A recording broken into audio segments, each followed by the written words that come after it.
Suami istri itu kan kompleks. Ya maksudnya apakah suaminya memang sebenarnya yaitu senang didominasi, suami butuh seks. Dia jajan keluar boleh nggak? Ya pasti nggak boleh, bener nggak? Selingkuh nggak boleh. Berarti kan yang monopoli siapa? Oke Di, jadi gue mau tanya sama lo. Konsep yang namanya suami takut istri. Gue pengen tahu menurut lo, konsep suami takut istri itu sebenarnya bagus apa enggak? Dan bagus apa enggak tuh konteksnya apakah itu tuh justru membuat pernikahannya memang langgeng atau justru pernikahan yang dipaksain? Coba siapa tahu lo sebagai suami takut istri gimana? Jadi sebenarnya, nah ini dulu pertanyaan apa ya, konsep suami takut istri ya. Maksudnya takut istrinya tuh gimana? Kan gini, maksudnya apa ya? Maksudnya sebenarnya kan ya cowok sama cewek, suami kan sebenarnya nggak takut lah sama istri. Sebenarnya kan suami nggak. Sebenarnya kalau dari segi kekuatan, suami kan biasanya lebih kuat. Si istri kan mau takut sama, justru istri yang lebih takut suami. Sebenarnya kan kalau dia Kalau secara kekuatan kodrat ya, lah, secara kodrat kan sebenarnya istri lebih takut suami lah. Kalau suaminya ngamuk pasti istrinya takut kan, di powernya apa segala macam. Nah, tapi kenapa muncul konsep itu sekarang? Nah, Coba. maksud gua, menurut gua, nah itu, ini kan kompleks masalahnya. Suami istri itu kan kompleks. Ya maksudnya, apakah suaminya memang sebenarnya yaitu senang didominasi? Nah, suami takut istri ini apa maksudnya sebenarnya? Suami nurut istri, konsepnya, bener nggak? Suami nurut istri. Nah, si suami ini, apakah sebenarnya dia takut itu kenapa gitu? Apakah dia sebenarnya cuma menghindari konflik? Takut tuh apa? Iya, maksudnya apa? Sebenarnya dia berarti kan sebenarnya mungkin lebih ke suami yang nurut istri gitu kan sebenarnya.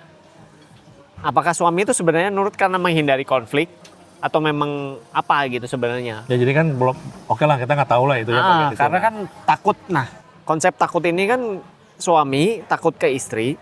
Takut itu kan gini. Dia butuh, orang tuh butuh apa gitu. Gua ada takut, tapi kenapa, maksudnya ada kebutuhan apa dari lu? Karena gua takut sama lu. Misalnya kalau lu bos gua, kan gua takut sama lu karena lu yang gaji gua ada butuh sama lu. Kalau gua nggak butuh lu kan ya gua nggak akan takut sama lu. Takut ya. Iya. Nah, memang masalahnya, nah ini konsepsi sekarang ini kan maksudnya suami menghindari konflik kenapa? Nah, memang kan suami gini. Suami kan kebutuhannya sama istri, kebutuhan utamanya kan yaitu kita ngomongnya sih di sini nggak mau ngomongin seks ya. Iya, iyalah. Suami butuh. Apa biar semua orang di sini di kafe ini ngedenger. Suami butuh seks dari istri. Nah, suami butuh makan. Lu makan tinggal ke warteg dong. Nah, suami butuh seks. Dia jajan keluar boleh nggak? Ya pasti nggak boleh, bener nggak? Selingkuh nggak boleh. Berarti kan yang monopoli siapa? Istri monopoli kebutuhan seksnya. Berarti kan istri yang pegang kekuatan. Ya kalau lu nggak nurut sama istri, ngajak ribut, istrinya pundung. Nah, lu nggak dapet sih kebutuhan lu ini, ya lu takut dong. Lu harus, kebutuhan itu udah dikunci. betul. Berarti kan, nah ini gitu. Maksudnya ya, tapi maksudnya konsep kebutuhan. Nah, takut ini kan banyak variasi. Ya misalnya istrinya memang yang punya uang, istrinya lebih kaya. Ya. Oh, ada yang birthday. Kayak gini di-cut atau biarin dulu atau gimana? Suaranya bocor kan? Bocor banget. Cut dulu aja ya. Nah, nyambung tadi. Jadi gimana? Soal konteks tadi ada pemikiran soal takut ini apa kan yang ditakutin kan? Maksudnya gitu kan? Ya itu. Jadi maksudnya takut ini diperdalam lagi. Maksudnya kenapa konsep takutnya kenapa ya? Paling gampang ya, kita suami pasti jaga mood istri dong supaya jatah kita lancar kan, akhirnya kan ke sana, bener nggak? Sama akhirnya gini, ini lu pernah dengar nggak ya cerita, ini ada percobaan eksperimen, gue baca di buku, tikus besar sama tikus kecil. Oh, gimana? Ini kalau tikus besar sama tikus kecil berantem, itu di penelitian tikus besar itu kalau lagi main kan kayak gelut-gelutan gitu kan. Oke. Tikus kecil pasti kalah dong. Iya, iya. Nah ini waktu gelut-gelutan itu tikus besarnya bisa kalah. Tikus besarnya bisa kan secara dari ukurannya udah nggak mungkin kan. Ini tikus besarnya tuh kalah bro. Ternyata dipelajari tikus besar ini ngalah. Oh ngalah. Ngalah. Nah, gue lupa jumlahnya. Misalnya dari 10 kali main, dia tuh kayak 3 kali apa 1 kali kalah. Jadi ada persentasenya, dia mungkin 30%. Nah, kenapa yang besar ini ngalah? Supaya yang kecil masih mau main. Paham gak maksudmu? Ngerti.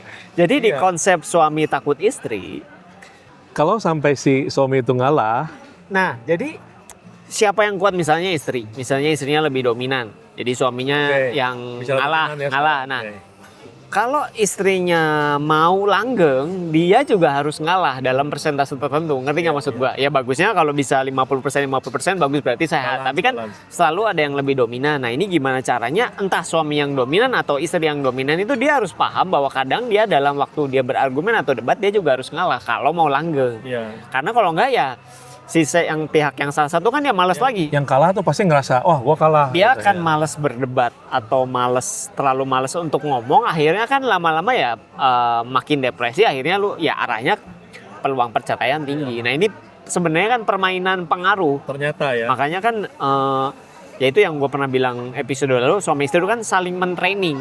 Nah tapi itu gimana lu pengen dia seperti lu, tapi dia juga pengen seperti lu, tapi ini equilibrium yang keseimbangannya gimana gitu. Nah, bro. tapi kan konteks muncul istilah suami takut istri itu ya, kan karena biasanya tuh yang kita lihat, fakta lah langsung gitu ya, adalah bahwa pada saat seolah-olah kemerdekaan si suami itu berteman, kemerdekaan si suami itu let's say misalnya hobi, kemerdekaan suami itu mungkin dia senang nonton, atau istilahnya gua nggak tahu bilang kalau kemerdekaan kesannya kemerdekaan direnggut gitu ya, tapi intinya gini, banyak aktivitas yang mungkin dulu dia begitu, si cowok lah kita ngomong ya, si suami ini begitu mudah dan leluasa lakuin, begitu kemudiannya merit, dia tuh banyak hal yang nggak bisa dia lakuin lagi. Nah itu kan fakta yang membuat orang selalu bilang, ah dasar lu nggak bisa nonton bola lagi nih sama kita nih, dasar suami takut istri lu apa. Nah kan itu yang paling kelihatan maksudnya kayak gitu, yang Itu kan konteks itu muncul dari situ maksudnya gitu. ini kan dari dua pihak.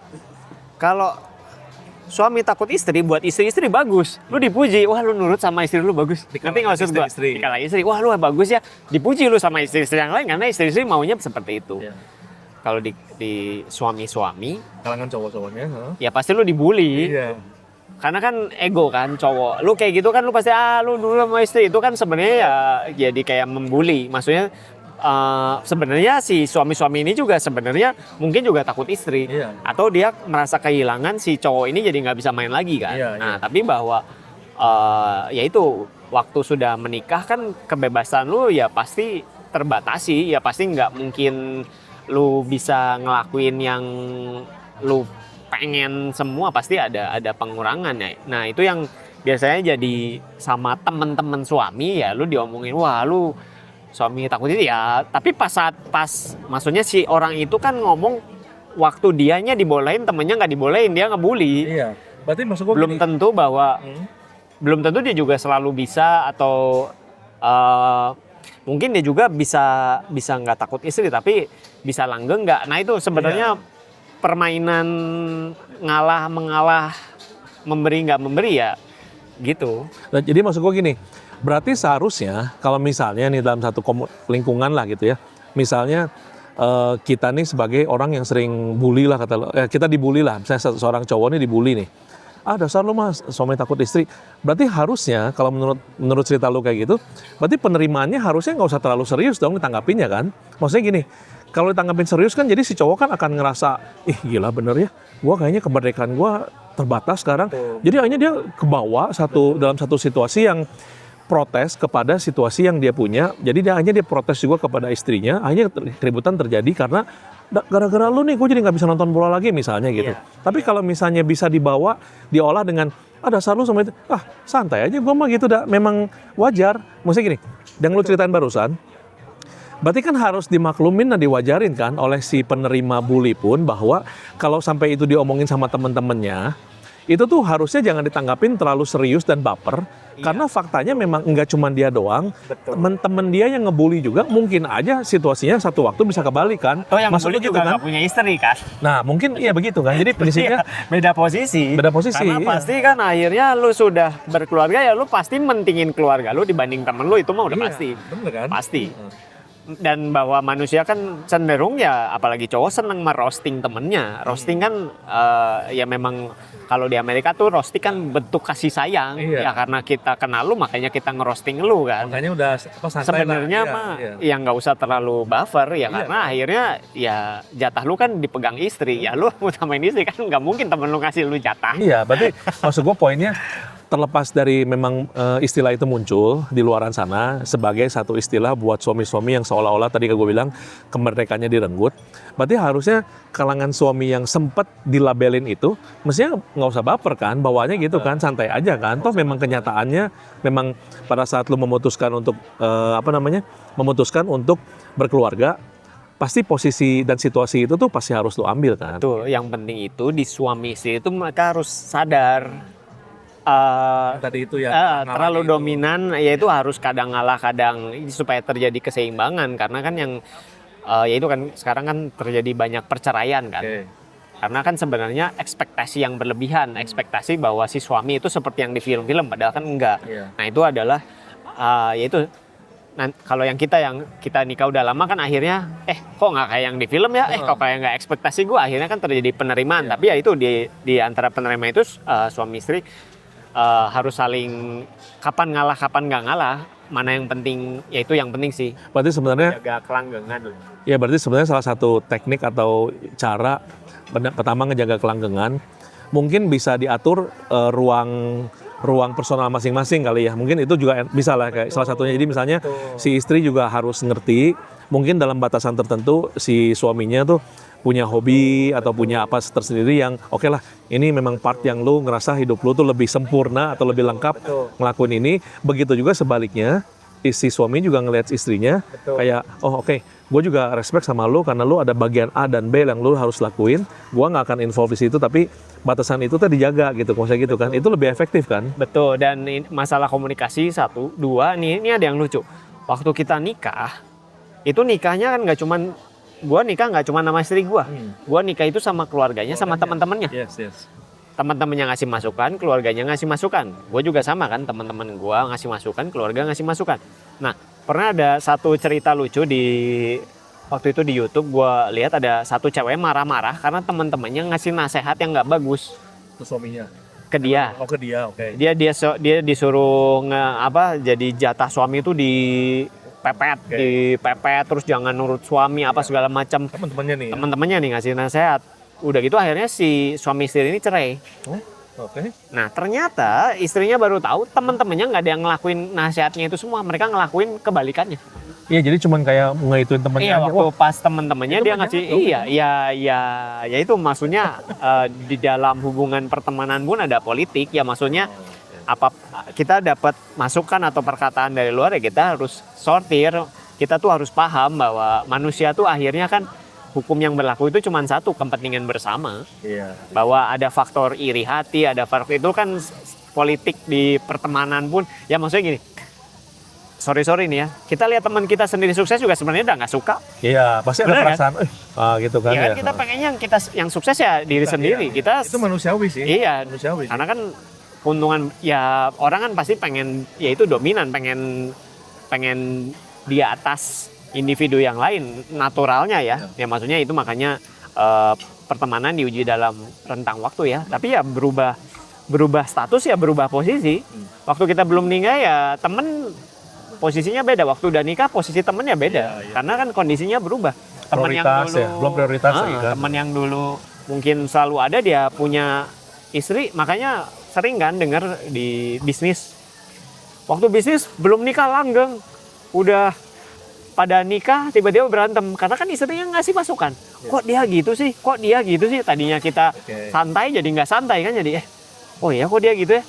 Kan istri berperan. Iya. Makanya gue sering dengar yang tadinya sebelum nikah bisnisnya lancar, partneran bisnis lancar, pas dia nikah tiba-tiba kok berubah ya, istrinya ngasih masukan ngasih apa, akhirnya pecah ya. Maksudnya dinamika hubungan, dinamika semua tuh berkoneksi gitu. Ya berarti take away hari ini tuh, obrolan kita hari ini tuh pokoknya menurut lo, kalau sampai muncul istilah suami takut istri itu intinya nggak usah baper kan, ini gitu aja kan, udah aja santai aja. Malah mendingan kita bercandain balik kan gitu kan ke teman-teman kita kan, daripada kita jadi malah merundung ke dalam kayak wah gila gimana banget. Mendingan bercanda aja kan gitu kan. Dan memang sebaiknya suami ya bukan takut lah ya, nurut ya. Suami nurut istri, istri nurut suami maksud gue ya. Memang tapi ya keseimbangannya yang harus dijaga gitu. Jadi intinya ingatlah perumpamaan soal tikus bermain tadi ya. Jadi setiap kali kalau si suami ini mau baper, gue inget cerita tikus nih, tikus besar dan tikus kecil gitu aja ya. Itu mungkin contoh yang paling ini. Ya tergantung, makanya apa ya, siapa yang lebih butuh. Iya benar. Akhirnya kayak gitu. Sama seperti tarif Amerika sama China lah ya sekarang siapa ya. yang lebih Siapa yang lebih butuh aja Art of sekarang. negotiation. Iya. Art of negotiation. Akhirnya balik ke sana. Gitu. Siapa lebih butuh siapa dan gimana apa ya? Gimana negosiasinya antara suami dan istri kan akhirnya selalu balik ke sana. Oke, minum-minum deh.